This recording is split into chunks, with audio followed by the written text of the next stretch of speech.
tous. Merci pour votre participation aujourd'hui. On va attendre encore quelques minutes que ceux qui doivent se connecter nous rejoignent. Écoutez, on va pouvoir commencer. S'il y a d'autres personnes qui nous rejoignent, elles se connecteront. Ça ne posera pas de problème, ça ne nous interrompra pas dans la présentation. Donc, merci à tous ceux qui sont déjà connectés pour votre participation ce matin pour cette présentation de Visual Planning sur les nouveautés V9 et qui vont permettre d'illustrer les possibilités autour de la performance opérationnelle via la planification. Donc c'est une présentation qui va se faire en 3 temps avec la partie questions-réponses. On va commencer par une brève introduction du contexte de cette présentation et puis de Visual Planning et de la société. Ensuite, on va passer à une démo très opérationnelle des contextes qu'on aura introduits. Et ensuite, aura lieu une séance de questions-réponses à la fin. Pour l'organisation, ce qu'il faut retenir, c'est que vous pouvez à tout moment poser vos questions sur le chat. Donc, n'hésitez pas, voilà, dès qu'il y a quelque chose qui vous vient, vous pouvez réagir directement en posant la question sur le chat, sur le côté de l'écran du webinaire. Et je répondrai à toutes vos questions, en tout cas à toutes celles que je pourrai dans le temps imparti à la fin de la séance. Et si jamais il y a des questions auxquelles on n'a pas eu le temps ou pas pu répondre, dans tous les cas, il est prévu de vous faire une communication demain dans la journée par mail avec un récapitulatif du webinaire, des sujets abordés, avec un replay aussi, si vous souhaitez le revoir ou le diffuser, et avec la liste de toutes les questions-réponses qui ont été adressées. Voilà. Dans tous les cas, vous aurez un récapitulatif qui sera transmis demain dans la journée. Donc, ce qu'il faut aussi retenir pour cette présentation, là, ça, je le précise plutôt pour les personnes qui ne connaissent pas Visual Planning, les personnes pour qui c'est une première démo, un premier échange avec Stilog, c'est que Visual Planning, c'est une solution qui est complètement personnalisée, qu'on peut complètement adapter en fonction de vos besoins. Donc là, la démo que vous allez avoir aujourd'hui, j'ai pris des exemples métier, mais ce n'est pas du tout quelque chose d'exhaustif que vous allez voir. Donc là, on va parler, c'est vrai que je vais m'appuyer sur des exemples de gestion de projet un petit peu avec Visual Planning. Faut pas croire qu'on peut faire que la gestion de projet avec Visual Planning ou de la gestion de personnes associées à des projets. On peut aussi faire du suivi de maintenance, du pilotage de production, d'affaires, du pilotage de formation, d'intervention, de la planification de chantier. Donc voilà, c'est pas parce que vous retrouvez pas exactement d'application directe à votre métier pendant la démo aujourd'hui qu'il faut vous dire que Visual Planning n'est pas fait pour vous. Dans tous les cas, on vous encouragera fortement à nous solliciter suite à cette démo, si vous le souhaitez, pour avoir une présentation personnalisée en fonction de votre besoin et de votre métier. D'ailleurs, à ce sujet, à la fin du webinaire, s'il vous plaît, ne quittez pas tout de suite. Il y aura un petit questionnaire qui vous sera affiché. Si vous pouvez y répondre, s'il vous plaît, ces 2-3 questions. Ça va nous prendre 1 minute, juste pour dire un peu ce que vous en avez pensé et puis nous aider à nous améliorer pour les fois suivantes. Voilà, merci par avance pour ça. Donc, je vais commencer par, encore une fois, pour ceux qui ne connaissent pas Visual Planning, par nous présenter très succinctement, rappeler le contexte de cette démo et ensuite partir sur la démo très opérationnelle de Visual Planning. Alors, Visual Planning, c'est le nom de notre logiciel. Notre société s'appelle Stilog, Stilog IST. Stilog, historiquement, c'est une ESN, une société de services, qui a été créée en 91. Et Visual Planning, le logiciel a été créé en 96. Donc, avant 96, Stilog faisait des prestations d'ingénierie scientifique uniquement, développement applicatif pur. Et à partir de 96, est né le logiciel Visual Planning. Et là, donc, on a bifurqué sur 2 activités, l'activité historique ingénierie scientifique et l'activité Visual Planning. Aujourd'hui, en tout dans la société, on est 175 personnes, un petit peu plus de 175 personnes au global sur les 2 activités. On fait un peu plus de 17,5 millions d'euros de chiffre d'affaires en 2023. Et si on parle que de Visual Planning, logiciel Visual Planning, aujourd'hui, on compte plus de 5000 clients, en sens entité juridique, et plus de 200 000 utilisateurs en France et dans le monde. Et là, vous avez à l'écran quelques exemples de clients, de sociétés avec lesquelles on travaille. Donc, comme vous pouvez le voir très rapidement, des secteurs d'activité très très différents. Et c'est pour ça que je le disais juste avant en intro, comme Visual Planning est un outil très personnalisable, on peut couvrir des champs d'application, des domaines d'activité très variables aussi. Donc, voilà, on vous encourage encore fortement, si jamais vous n'aviez pas pu voir tous les sujets qui vous concernent ce matin pendant la démo, à nous solliciter pour une démo personnalisée. On fera avec plaisir. Ce qui vous attend ce matin, c'est le contenu suivant. Alors, on va parler de planification au service de l'excellence opérationnelle, de la performance opérationnelle. Finalement, ça veut dire quoi? Ça veut dire que parmi les différents constats qu'on fait chez les sociétés auprès desquelles on met en place Visual Planning ou les sociétés qui nous sollicitent, hein, quelles qu'elles soient, quels sont les besoins constatés?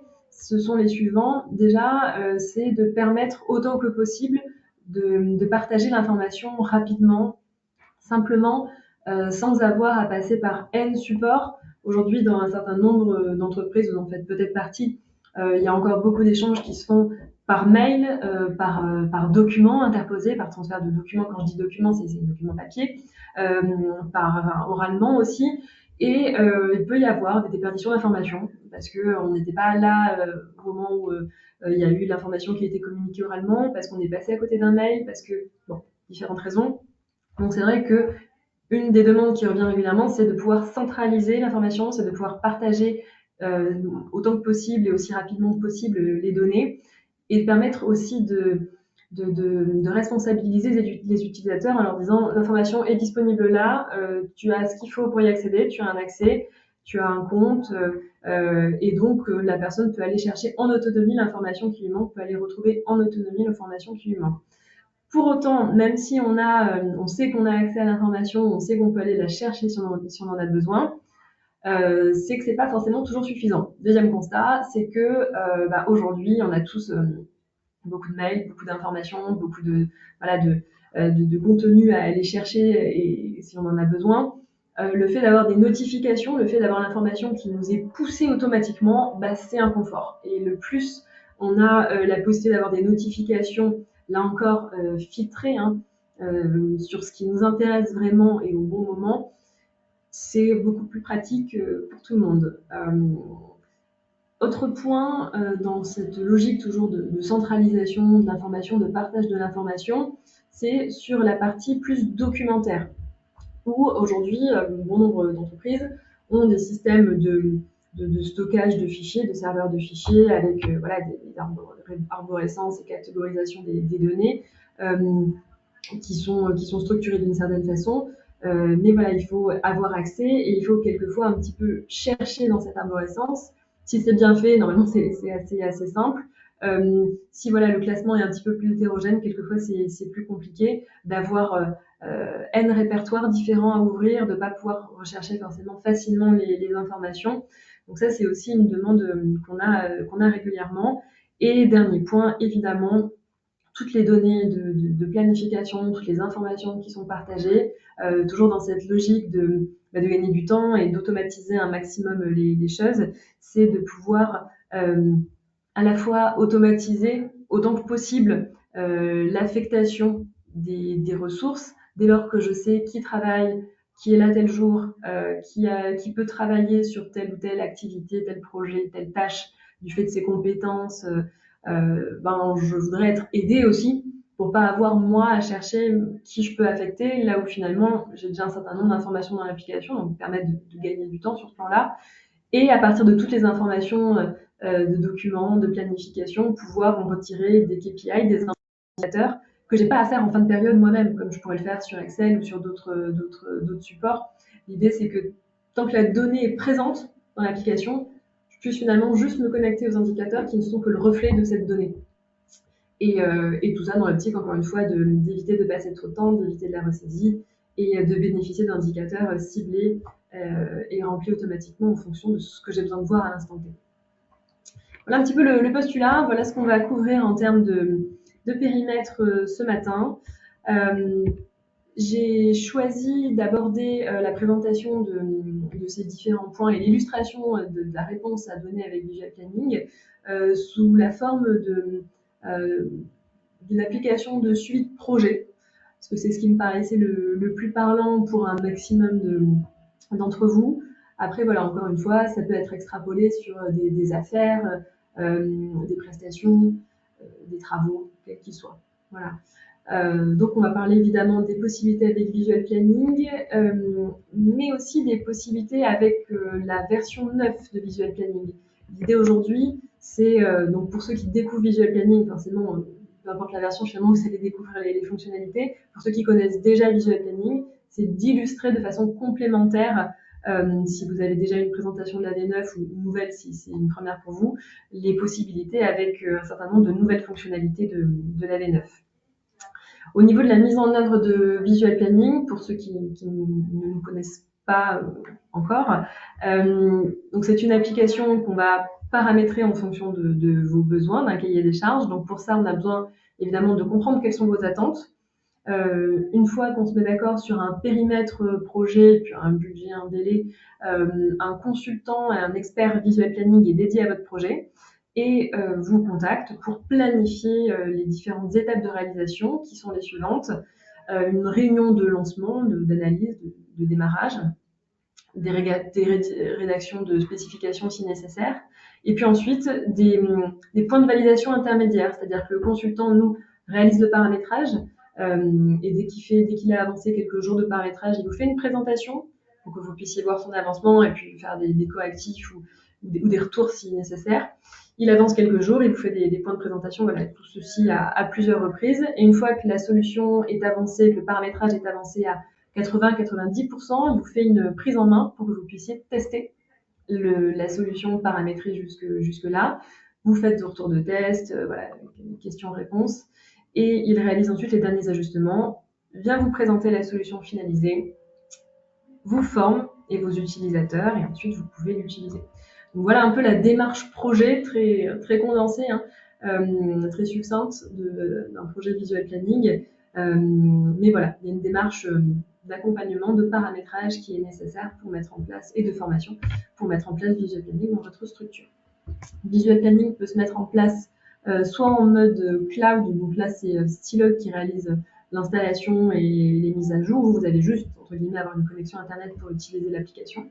Soit Visual Planning peut aussi être proposé en mode on-premise, où là on vous vend des licences en fait, et c'est à vous de les installer sur un serveur qui doit répondre à un certain nombre de prérequis d'installation qu'on peut vous communiquer, et c'est à vous de faire les mises à jour et la maintenance côté serveur. Au niveau de l'application Visual Planning, il y a 3 niveaux.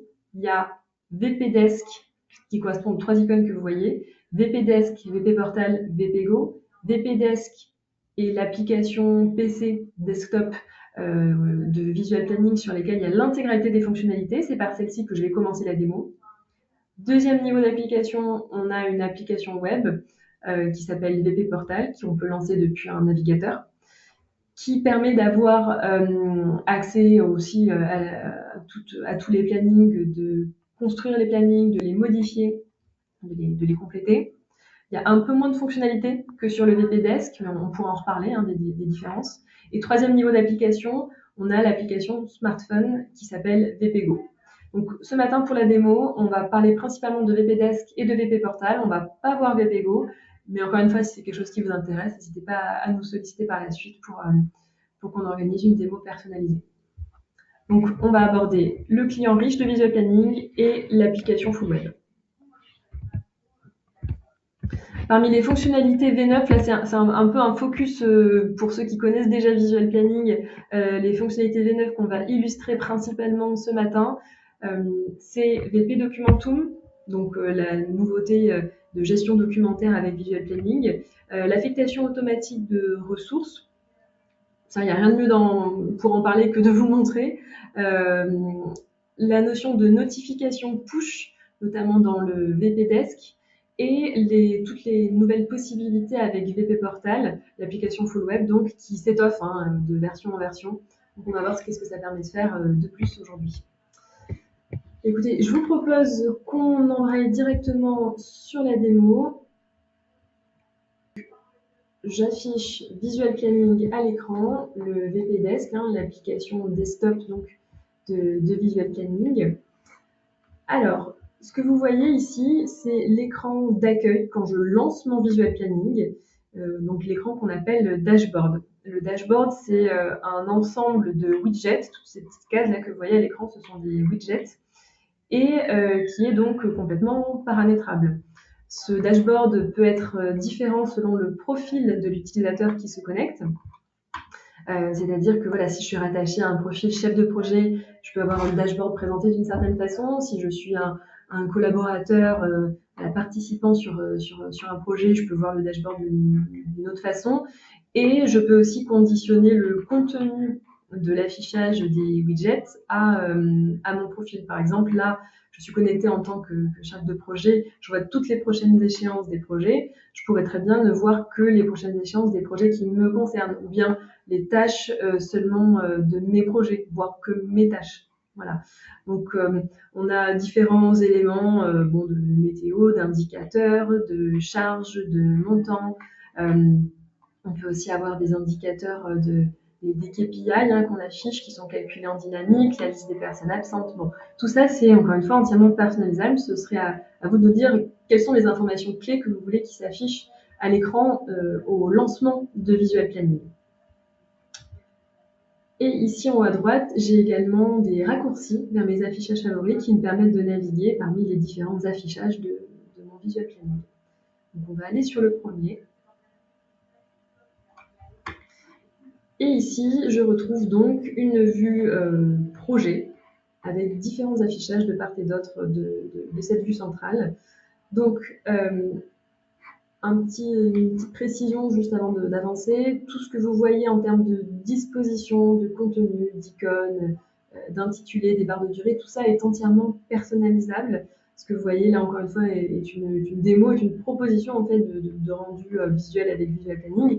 En aucun cas c'est quelque chose de figé. Il y a énormément de possibilités de paramétrage d'affichage. Donc ma vue centrale, c'est une vue projet où je retrouve ici la liste de mes projets. Okay. Et dans la partie centrale, le temps qui défile. Ici, je suis sur une échelle à la journée. Je pourrais tout à fait me positionner sur une échelle à la mi-journée, à l'heure, à la demi-heure, au mois, à l'année. Tout dépend le niveau de zoom que j'ai besoin de visualiser à l'écran. Et puis de part et d'autre de cette vue centrale, j'ai d'autres vues qui vont me servir en fait de données à partir desquelles je vais construire mon planning dans la vue centrale. Donc c'est tous ces éléments que je vais pouvoir venir glisser, déposer sur mon planning pour construire la planification. Donc j'ai les personnes en haut, les tâches qui correspondent au projet sur lequel je me positionne, les statuts de ces tâches qui correspondent aux petites icônes que vous voyez, les différents jalons sur ces projets, bon, et on pourrait en avoir d'autres. En bas de l'écran, j'ai également des plans de charge. Ici, j'ai un plan de charge par profil. Ici, j'ai 4 profils dans mon modèle. Ça correspond aux 4 profils de personnes qui peuvent travailler sur des projets. Donc, les personnes sont rattachées à un service, mais aussi à un profil. Donc, je vois ici la charge sur chacun de ces profils. Ici, ma charge est affichée en nombre de personnes. Donc là, sur cette date, j'ai 2 chefs de projet qui sont affectés. La charge pourrait aussi être affichée en pourcentage. Ou encore sous forme d'histogramme, si c'est plus parlant de cette façon-là. Quand j'ouvre la fiche d'un projet, je vais retrouver toutes ces caractéristiques. Donc ici, ce sont des champs qui ont été paramétrés de cette façon-là, mais encore une fois, on pourrait en avoir d'autres. Je pourrais aussi rattacher des documents sur un projet. Je pourrais avoir la liste des documents rattachés à un projet. Je peux renseigner une date de fin prévue qui va me permettre de calculer un nombre de jours restants, avoir une date butoir. Et puis, j'ai tout un tas de champs à compléter. Tous les champs que je vais venir compléter ici en dur vont me permettre de servir de référentiel et de les comparer finalement à ce que j'aurais planifié in fine. Par exemple, ici, j'ai un total de jours vendus de 45 et j'ai un total de jours planifiés de 36. Donc, je suis encore dans le vert, j'ai encore de la marge. Il me reste 9 jours à planifier. Et tous ces indicateurs sont visibles dans la fiche projet. On va voir aussi qu'on peut les voir sur la vue planning. Et je vais pouvoir naviguer également parmi différents onglets dans ma fiche projet. Là, j'ai un récapitulatif de tout ce qui a été planifié sur ce projet, de toutes les tâches associées à ce projet avec leur durée théorique et leur durée planifiée réelle.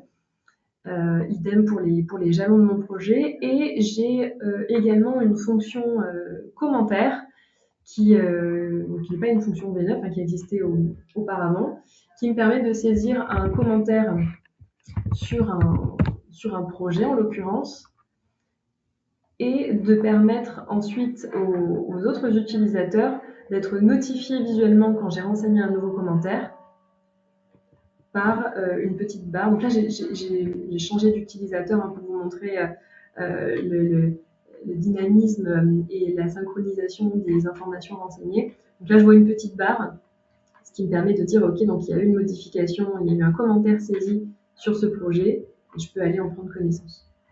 Et dès que j'ai pris connaissance de la modification, évidemment, la petite barre de notification disparaît.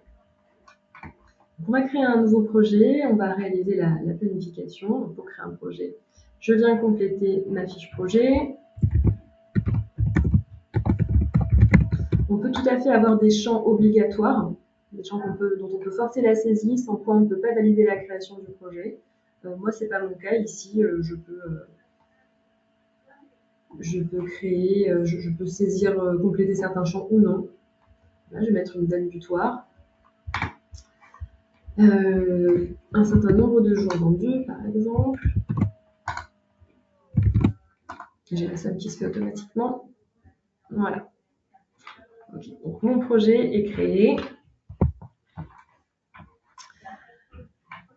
Et ici, pour planifier, alors plusieurs façons de planifier. Je pourrais créer unitairement par glisser-déposer mes tâches projets et construire complètement mon projet de toutes pièces. Je peux aussi avoir quand même des facilités de saisie. On parlait d'optimisation, de performance opérationnelle en intro. L'idée, c'est de gagner du temps et d'essayer d'être le plus performant et efficace possible.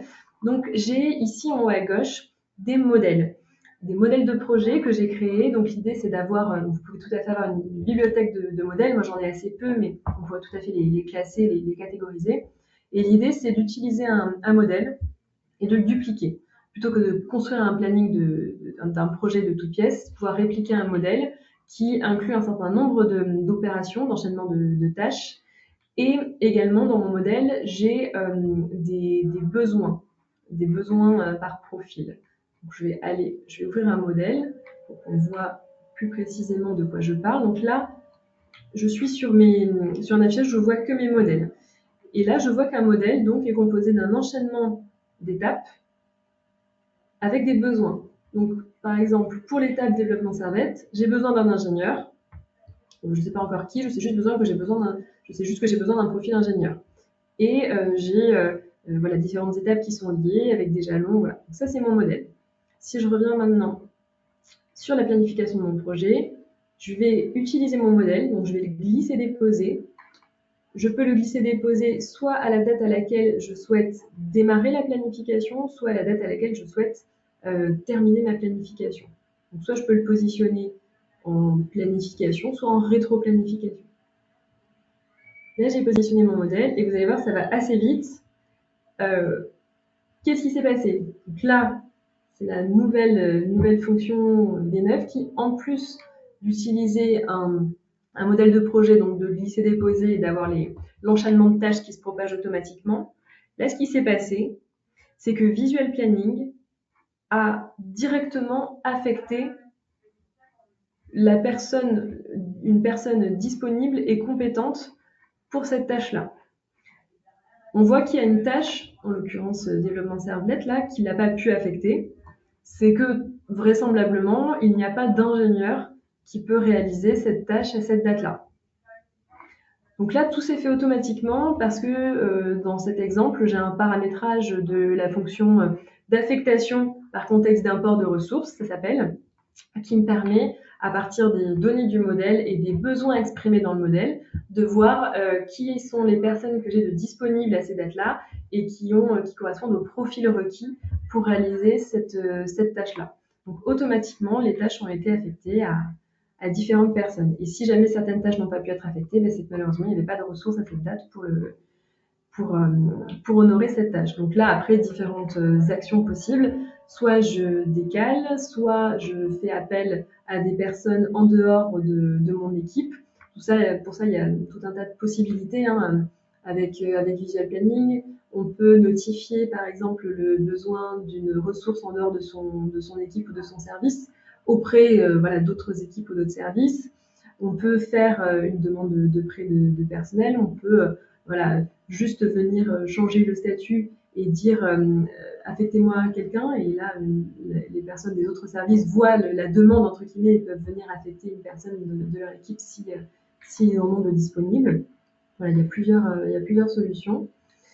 Si on avait voulu le faire manuellement, affecter manuellement une ressource, on pouvait faire directement clic droit affecté, collaborateur, et là on a une fenêtre d'aide à la décision qui apparaît, qui nous permet de ne voir que les personnes disponibles et que les personnes qui correspondent à un certain profil.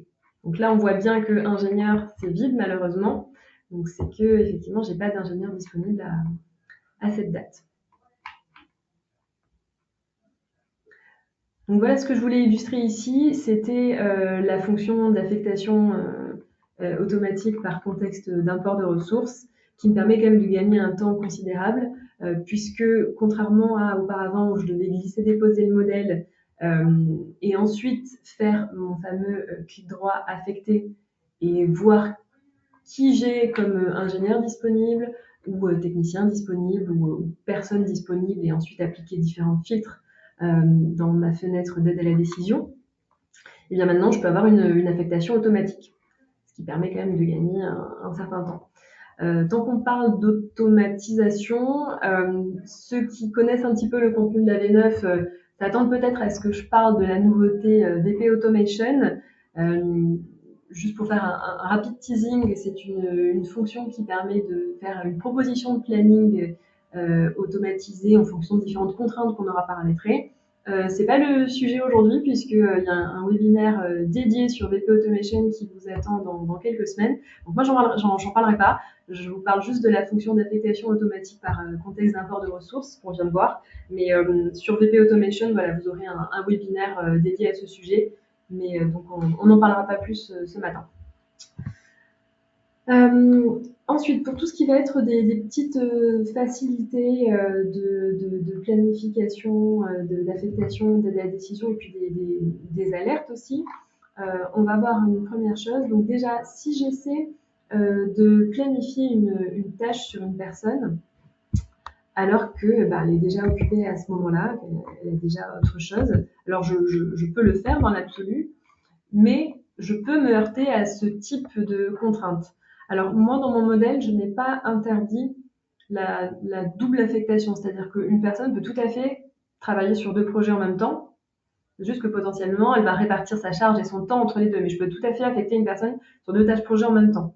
On a des cas où c'est pas possible et où on veut justement bloquer et ne pas affecter une personne sur 2 tâches en même temps. C'est tout à fait possible aussi. Là, par contre, moi, ce que j'ai mis en place, c'est une contrainte qui m'alerte si jamais je planifie plus de 7 heures par jour sur une personne. Ou si jamais, ça pourrait être aussi si jamais la personne déclare plus de 7 heures par jour, parce qu'on va voir après la notion de saisie de temps. Donc là, si je mets oui quand même, si je force la contrainte, j'ai maintenant... Alors d'ailleurs, on a 2 choses qui sont affichées à l'écran. Je vous parle de la première en bas à droite de l'écran, si vous voyez. J'ai à présent des notifications push dans le VPDS, dans le client riche de Visual Planning. Donc dès lors que j'ai une tâche qui est planifiée sur une personne, en tout cas dans mon exemple, je peux recevoir une notification. Une notification que je peux retrouver ensuite dans un centre de notification, ici en haut à droite, où je vais voir voilà, une nouvelle tâche qui m'a été affectée. Et dès que j'ai pris connaissance de la tâche, de la notification, pardon, eh bien, elle disparaît. Donc c'est vraiment des notifications push, hein, donc par définition éphémères.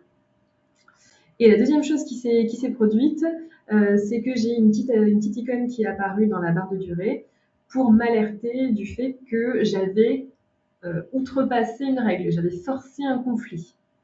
Auparavant, dans les versions précédentes de Visual Planning, les contraintes qui étaient outrepassées se matérialisaient sous forme de pointillés tout autour de la barre de durée. Maintenant, on peut, si on le souhaite, afficher une icône.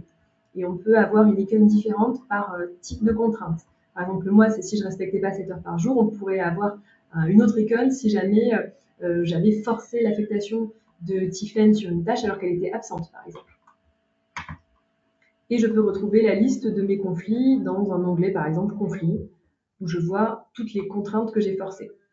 Donc l'idée est quand même, logiquement, de vider cette liste et de voir qu'est-ce que je dois corriger. Voilà, donc on a vu deux choses. La matérialisation d'un conflit par une icône ici et la notification push qui apparaît ensuite dans le centre de notification. Au niveau des, je ne l'ai pas précisé quand j'ai fait la planification, au niveau des couleurs, là, vous vous demandez peut-être pourquoi j'ai des cases en vert, des taches en vert, pourquoi j'ai des taches en rouge, parce que dans mon exemple, il y a un petit automatisme qui alerte si jamais je planifie au-delà du temps prévu dans ma fiche projet. Par exemple, si je prends la tâche développement IHM, dans ma fiche projet, cette tâche, j'avais prévu un budget en jours de 10. Or, ce qui est planifié dans le planning, c'est 10 jours. Donc, j'ai un delta. J'ai planifié plus de jours que ce que je n'avais budgété. Donc, la case, via un petit automatisme, donc la case passe en rouge. C'est pour ça que vous avez certaines cases en rouge, c'est qu'elles ont été planifiées au-delà de ce qui a été valorisé. Et c'est ce qui s'est passé ici quand j'ai quand j'ai copié-collé la tâche audit interne. Et comme je l'ai copié-collé, donc elle apparaît 2 fois, forcément, j'ai plus de durée que ce que j'avais valorisé au global pour cette tâche audit interne.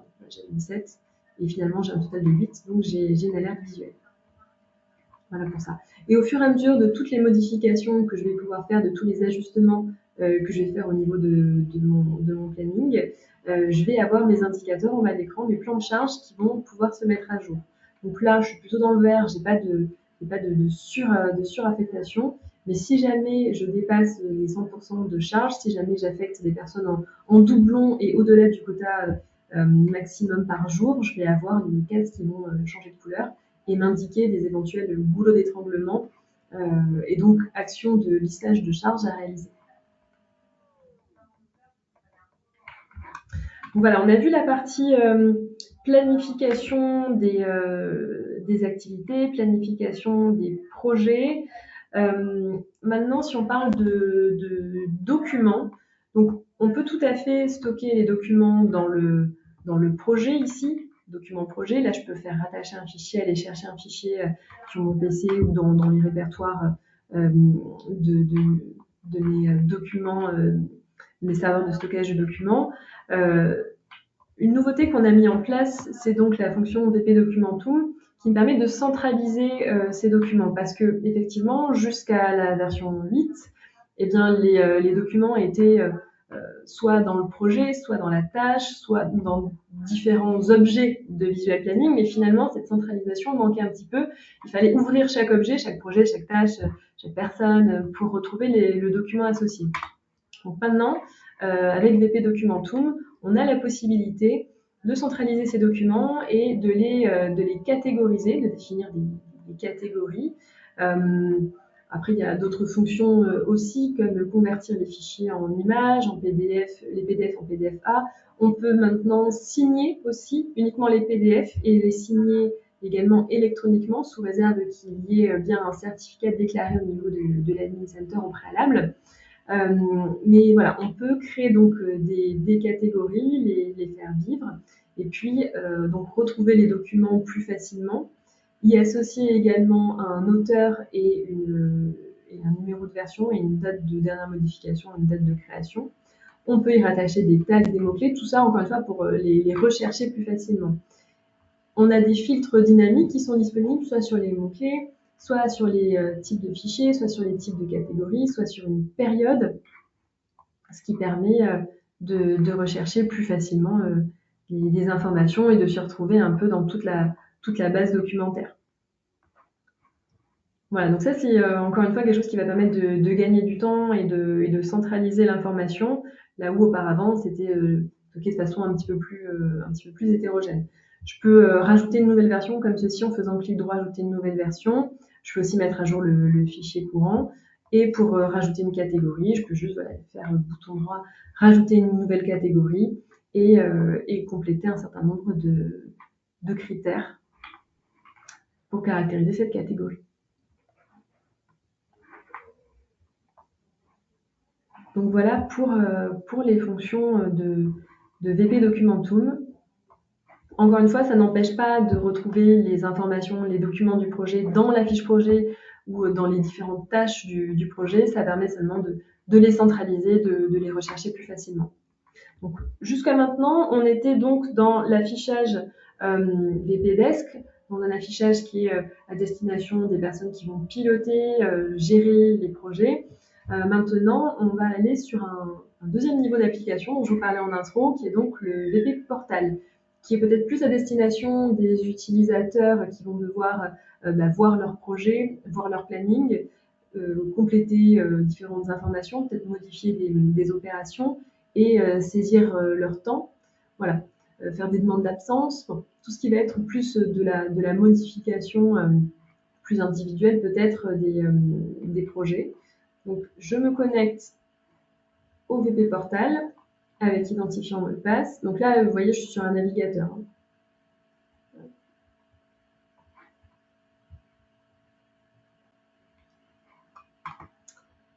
Et là, on va pouvoir paramétrer différents affichages, différents contextes, on les appelle dans VP Portal. Donc là, je commence par le premier. Je me suis connectée en tant que Tiffaine Azure. Donc, Tiffaine voit son planning du mois. Elle peut voir son planning de la journée, de la semaine ou du mois, simplement en changeant de période comme ceci. Et puis, elle peut changer de période via les petites flèches que vous voyez en haut de l'écran. Elle pourrait faire des demandes d'absence en glissant-déposant une demande d'absence, auquel cas la demande est par défaut au statut demandé, elle peut saisir un commentaire. Et puis, dès qu'elle a validé sa demande, un mail peut partir automatiquement à destination de son responsable hiérarchique pour lui valider ou non cette demande d'absence. Et elle voit également donc tout son planning, toutes les tâches qui lui ont été planifiées. Elle peut voir également, puisque elle, en l'occurrence, elle est chef de projet, chef d'équipe, elle peut voir également le planning de son équipe, toutes les autres personnes qui travaillent avec elle, sur quoi est-ce que ces autres personnes travaillent. Et toutes les données peuvent être éditables comme ceci, par double clic, pour ouvrir les fenêtres d'édition. Et on a aussi un menu contextuel en faisant un clic droit, où on peut là faire des affectations de personnes, supprimer, éditer les données ou encore rajouter des tâches. Je retrouve ici en bas de l'écran le plan de charge. Là, c'est le plan de charge de l'équipe de Tiffaine. Évidemment, si j'étais manager à un plus haut niveau, je pourrais voir également l'intégralité des équipes, l'intégralité des plans de charge. Et elle peut voir aussi un autre type d'affichage où là, elle voit tous ses projets et en bas de l'écran, le planning de son équipe. Cet affichage, c'est surtout pour vous montrer les nouveautés V9 qui consistent à avoir maintenant la possibilité de superposer des vues planning dans VP Portal, chose qui n'était pas possible avant. Évidemment, ces vues planning sont synchronisées au niveau de la date et de l'échelle. Et on peut également, à présent, scroller dans le temps sans forcément avoir besoin de passer d'une période à l'autre, comme c'était le cas dans l'écran précédent. Dans l'écran précédent, je vous montrais, elle peut passer d'une semaine à l'autre ou d'un mois à l'autre, mais c'est figé en termes de période affichée à l'écran, c'est la semaine ou la journée ou le mois. Par contre, maintenant, on peut scroller de façon un peu plus souple sur une période à définir. Moi, en l'occurrence, j'ai choisi le 1er juin au 31 mars 2025. Mais on peut choisir la période et scroller un peu plus librement dans les vues planning. Et Tiffaine va pouvoir déclarer aussi un temps passé sur une tâche. Donc, soit elle va venir déclarer un temps passé sur une tâche projet qui lui a été planifiée.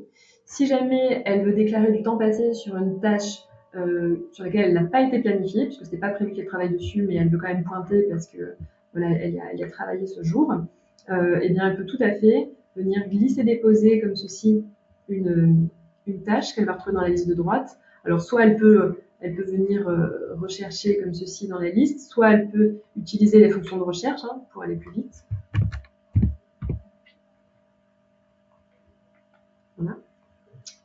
Et elle va pouvoir venir glisser-déposer directement une tâche sur son planning et venir déclarer un temps passé. À ce moment-là, elle va pouvoir passer la tâche au statut terminé et son compte-rendu d'activité en OK pour validation, puisque tous les temps qui vont être saisis vont pouvoir ensuite donner lieu à une validation managériale. Ce n'est pas une obligation, mais c'est une possibilité de workflow qu'on peut mettre en place. Donc voilà, pour saisir un temps, elle vient sur la tâche, elle vient déclarer un temps passé. Moi, dans mon exemple, le temps passé est déclaré sur l'intégralité de la tâche. On pourrait tout à fait imaginer une saisie jour par jour, si la tâche dure plusieurs jours. Et ensuite, le manager, qu'est-ce qu'il voit? Donc là, manager, je me suis positionnée plutôt sur une vue dans VPDesk, mais on pourrait tout à fait imaginer que le manager valide aussi depuis le VP Portal. Donc là, si je change d'affichage, si je vais sur mon affichage saisie des temps, là, je retrouve tous les temps qui ont été déclarés par mes collaborateurs. Et je vois donc les temps déclarés par Tiffaine et le statut qui est en OK. Donc moi, je vais pouvoir ensuite venir contrôler ce qu'elle a saisi. Elle aurait pu mettre un commentaire aussi et le passer en validé.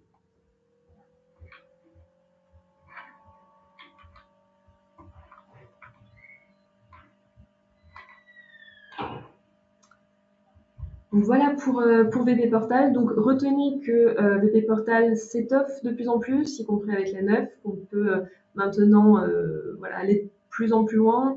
Il y a de plus en plus de fonctions de VP Desk qui ont été intégrées au VP Portal.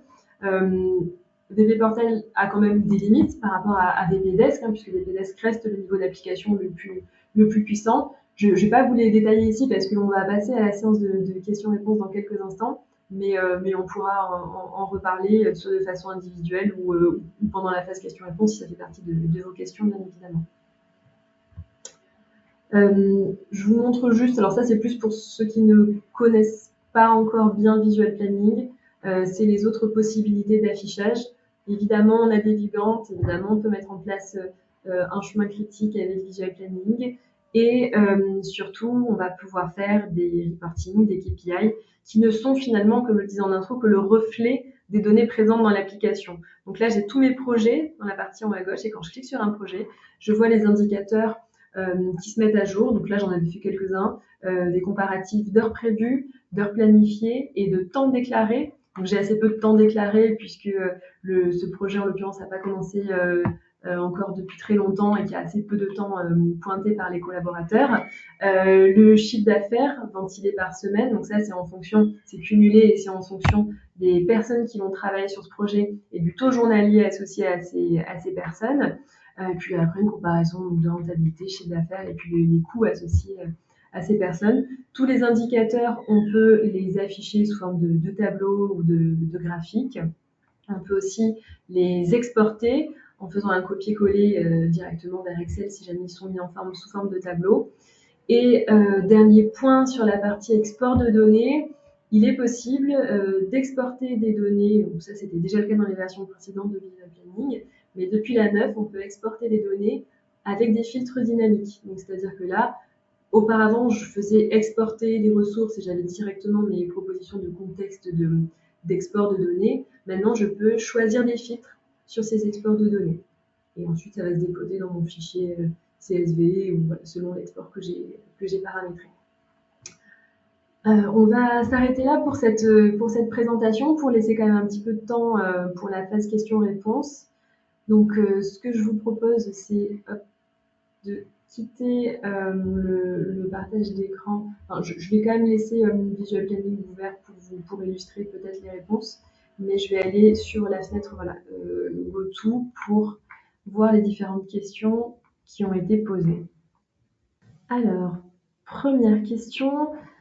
Olivier, est-il possible de différencier l'affectation de ressources réalisées manuellement par un utilisateur de l'affectation réalisée automatiquement? Donc, je suppose par le contexte d'import de ressources. Donc, ce que je vous ai montré tout à l'heure. Donc, oui, c'est possible. Effectivement, là, quand j'ai glissé-déposé le modèle et que les personnes ont été affectées automatiquement, quand je vais ici dans l'historique, je vois juste que ça a été créé, modifié par la même personne à la même heure, donc c'est vrai que j'ai pas forcément l'information. Par contre, je pourrais tout à fait taguer différemment euh, la, cette notion de modification, puisqu'en fait, derrière, pour ceux qui connaissent un peu Visual Planning, c'est un import d'export qui se déclenche, donc je pourrais tout à fait y associer un tag et l'afficher dans la note, ici dans le commentaire, pour que je sache que là, c'est un import-export qui s'est déclenché et pas une personne qui a modifié manuellement.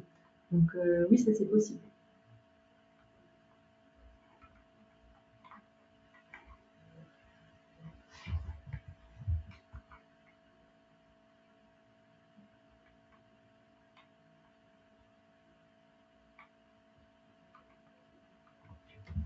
Alors, Patrick nous demande, les fichiers sont-ils intégrés à la base de données?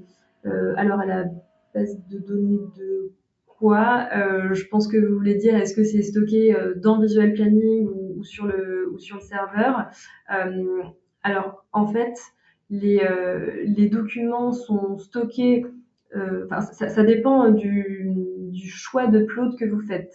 C'est-à-dire que quand vous paramétrez une rubrique de type attachement, vous pouvez choisir de dire soit je charge les données dans l'application, donc auquel cas les fichiers viennent se déposer sur le serveur Visual Planning, soit ça peut être un stockage local, et à ce moment-là, finalement, on définit un chemin vers votre répertoire de stockage de fichiers. Ça peut même aussi être vers un Drive, un OneDrive, un Google Drive, un Dropbox. Donc tout dépend le type d'upload que vous choisissez. Donc, soit sur le serveur d'application, soit sur un serveur à l'extérieur de Visual Planning. J'espère que ça répond à votre question. Alors, ensuite, on a une question de Damien. L'app est-elle interconnectable à MS365, SharePoint?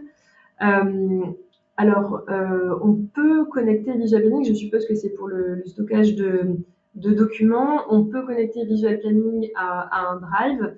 Il faut définir les paramètres d'accès au compte dans l'Admin Center. Donc après, à partir de là, oui, on peut tout à fait connecter Visual Planning à un Drive. API vers gestion pointage. Je ne comprends pas très bien la question, je suis désolée. Il faudrait peut-être préciser si c'est possible pour vous.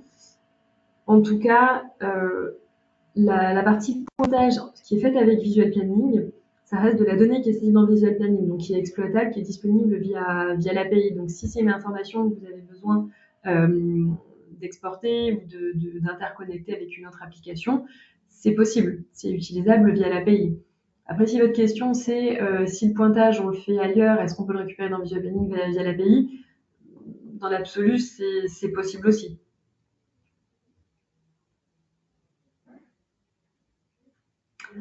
Alors, question suivante de Oriane. Alors, il y a 3 questions. Peut-on mettre en place des notifications pour les changements de planning pour la semaine en cours? Oui, bien sûr. Alors, petit rappel, c'est vrai que là, on a fait un focus pendant la démo sur les notifications push, parce que c'est la nouveauté V9. Une notification dans Visual Planning, ça peut être un envoi de mail automatique, ça peut être aussi une notification sous forme de petites pop-up, petites fenêtres pop-up, comme on l'a vu pour les contraintes. Ça peut être le dashboard aussi qui se met à jour avec une nouvelle tâche qui est planifiée, une nouvelle information qui apparaît. Mais si on parle là de notification push, oui, on peut tout à fait filtrer et dire qu'on ne déclenche la notification que pour le planning de la semaine en cours, et peut-être même sur une personne donnée. Donc oui, on peut filtrer sur la semaine en cours. Question suivante, toujours d'Oriane. Est-ce que la présence de documents dans VB peut alourdir le système et par conséquent ralentir le système? Je dirais que tout dépend où sont stockés les documents. Si c'est stocké sur le serveur et que le serveur est correctement dimensionné pour accepter la taille associée à ces documents, il n'y a pas de raison que quoi que ce soit ralenti. C'est sûr que si le serveur permet de stocker 1 giga de documents et qu'il y a un dépassement, oui, il peut y avoir un impact, mais si les choses sont correctement dimensionnées, non. Et ça, c'est si c'est sur le serveur Visual Planning. Et dans tous les cas, si les documents sont stockés à l'extérieur du serveur Visual Planning, sur un drive, sur un répertoire autre, non, il n'y a pas de raison qu'il y ait de lenteur. En tout cas, s'il y a une lenteur, c'est quelque chose d'anormal, puisque dès lors qu'on a le chemin et que l'accès est prévu et opérationnel et fonctionnel, la connexion doit se faire instantanément. Donc s'il y a une lenteur, c'est quelque chose d'anormal. Et troisième question de Rianne, peut-on afficher le filtre planning temps sur les vues concernées? Le filtre planning temps sur les vues concernées. Je suis pas sûre de voir à quoi vous faites référence, Oriane, si vous pouvez préciser.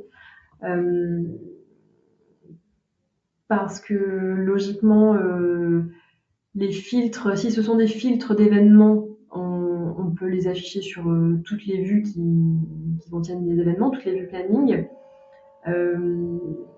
Si c'est un autre type de filtre auquel vous pensez, là je vois pas, ou alors peut-être que vous parlez d'un filtre sur le VB Portal, parce que c'est vrai que j'ai pas précisé que sur le VB Portal, on peut aussi appliquer et appeler des filtres. Donc si vous pouvez préciser la question.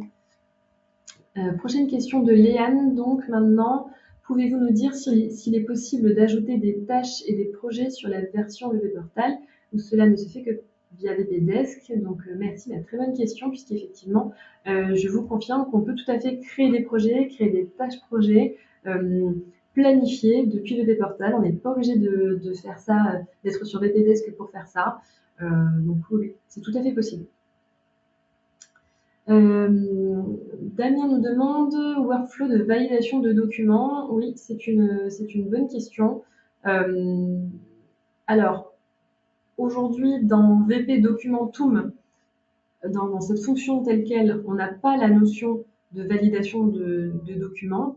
Par contre, on peut mettre en place un workflow de validation de documents si un document est rattaché à un événement. C'est un peu détourné ce que je vous dis, dans le sens où c'est finalement l'événement qui porte ce document qui rentre dans le workflow. Mais voilà ce qu'on peut mettre en place. Mais oui, c'est quelque chose effectivement qui serait intéressant de réfléchir pour la fonction VP Documentum.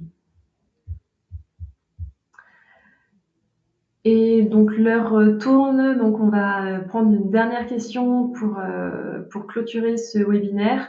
Après, pour rappel, vous allez recevoir un document avec toutes les questions qui ont été posées et puis les réponses qu'on va rédiger. Comme ça, vous pourrez les relire tranquillement.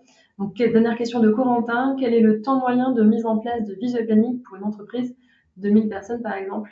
C'est une question à laquelle il est très difficile de répondre malheureusement parce que la variable n'est pas vraiment la taille de l'entreprise, le nombre de personnes, mais plutôt le contenu du projet. C'est-à-dire que si c'est une entreprise de 1000 personnes, mais qui a besoin d'un visual planning pour, je sais pas moi, gérer un planning de salle par exemple, ça va être forcément beaucoup moins long qu'une entreprise même de 20 personnes qui a besoin de visual planning pour piloter toute sa production, la planification de sa production, les ressources associées, des équipements associés. Donc c'est malheureusement une question à laquelle je vais pas pouvoir répondre parce que je vais vous donner une fourchette qui serait tellement large que c'est plus une fourchette. Donc malheureusement, ouais, la réponse c'est ça dépend de votre besoin. Mais par contre, à disposition pour en rediscuter, si vous avez la possibilité juste de nous donner un peu plus de détails sur le périmètre de votre projet, sans forcément rentrer dans une analyse poussée, mais au moins le périmètre, ce que vous voudriez faire avec Visual Planning, on pourra vous donner une estimation beaucoup plus précise.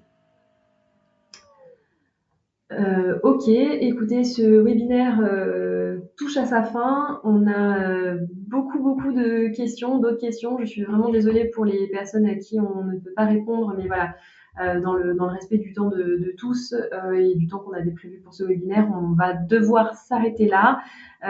Mais par contre, on va bien enregistrer toutes les questions. Vous inquiétez pas, c'est pas parce qu'on n'a pas répondu qu'on ne va pas en prendre connaissance avec attention et on va rédiger des réponses pour chacune d'entre elles et vous envoyer tout ça demain par mail dans un récapitulatif. Vous aurez aussi le lien du replay si vous avez besoin de revoir ce webinaire ou de le diffuser. Et surtout, n'hésitez pas encore une fois à nous solliciter, à revenir vers nous si vous souhaitez une démo personnalisée sur un de vos besoins ou sur un sujet qu'on n'aurait pas pu aborder ce matin. on vous recontactera avec plaisir. Si vous pouvez juste rester en ligne un tout petit instant pour ceux qui le peuvent, pour répondre à un très rapide questionnaire, voilà, on vous en sera très reconnaissant. En tout cas, on espère que vous avez appris des choses ce matin, que c'était clair surtout. Et puis je vous souhaite à tous une très bonne journée. Au revoir.